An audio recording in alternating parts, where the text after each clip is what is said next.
Konnichiwa minasan.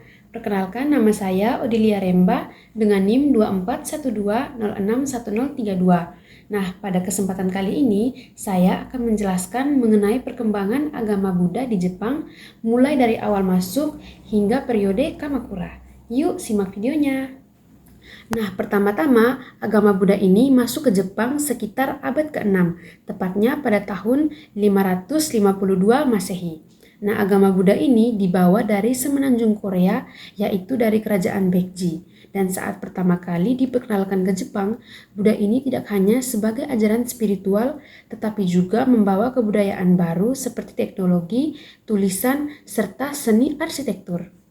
Nah, selanjutnya masuk pada periode Asuka. Periode Asuka ini berlangsung pada tahun 552 sampai dengan 710. Dan salah satu tokoh terpenting dalam perkembangan agama Buddha pada era ini ialah Pangeran Sotoku. Nah, beliau ini dikenal sebagai pelindung agama Buddha dan berperan besar dalam penyusunan hukum negara berdasarkan prinsip-prinsip Buddhis. Yang pertama ialah prinsip harmoni sosial, dan yang kedua ialah menghormati tiga permata. Yang ketiga ialah menolak keserakahan, dan yang keempat kejujuran dan disiplin. Lalu yang kelima keadilan dan welas kasih. Terakhir kerjasama dan loyalitas kepada pemimpin.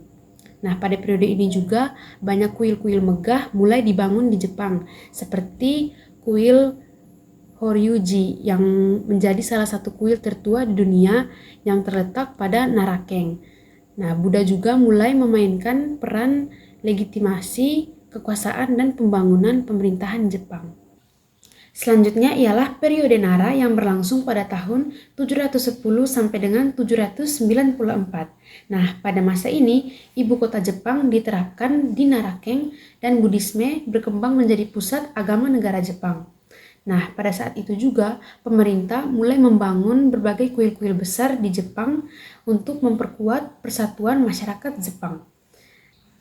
Nah, selain itu juga terdapat sekte-sekte awal Buddhisme seperti Kegon yang merupakan ajaran dari Tiongkok yang memiliki pandangan bahwa seluruh alam semesta itu saling terkait atau saling terhubung. Lalu yang kedua ialah Hoso yang merupakan ajaran Yogacara yang berfokus tentang kesadaran manusia. Lalu yang terakhir ialah sekte Ritsu yang merupakan aturan para biksu yang tujuan utamanya ialah menjaga kemurnian. Dan sekte-sekte ini juga berkembang begitu pesat di Jepang. Nah, selain adanya sekte-sekte yang berkembang pesat tadi, terdapat juga kuil Todaiji dengan patung Buddha raksasa Daibutsu yang menjadi simbol kemenangan agama Buddha saat itu.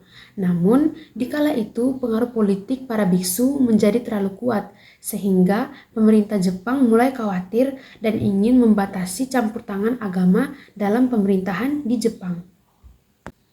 Nah, karena itulah saat memasuki periode Heian pada tahun 794 sampai dengan 1185,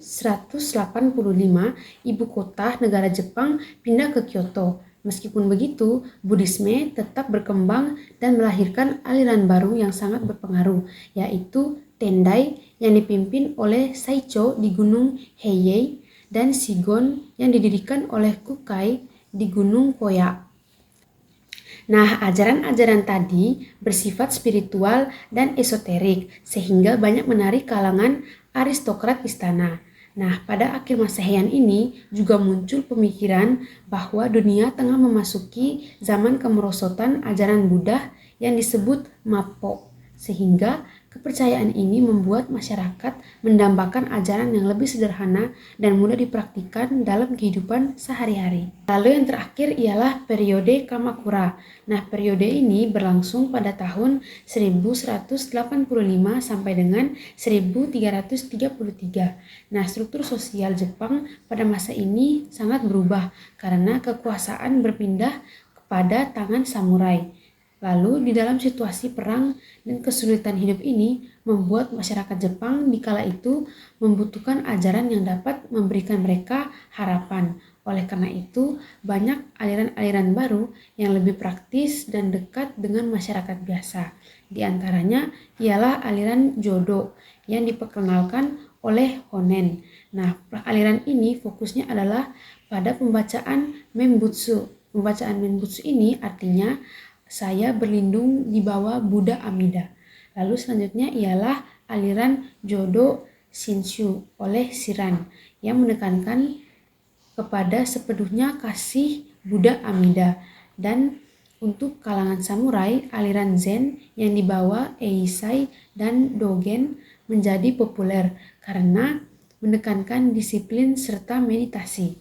Selain itu, muncul pula Nichiren yang sangat menekankan sutra teratai sebagai inti keselamatan. Nah, aliran-aliran inilah yang kemudian menjadi fondasi utama perkembangan Buddhisme di Jepang dari dulu hingga saat ini. Baik, sekian video saya mengenai penjelasan singkat perkembangan agama Buddha di Jepang. Terima kasih sudah menonton. Bye-bye.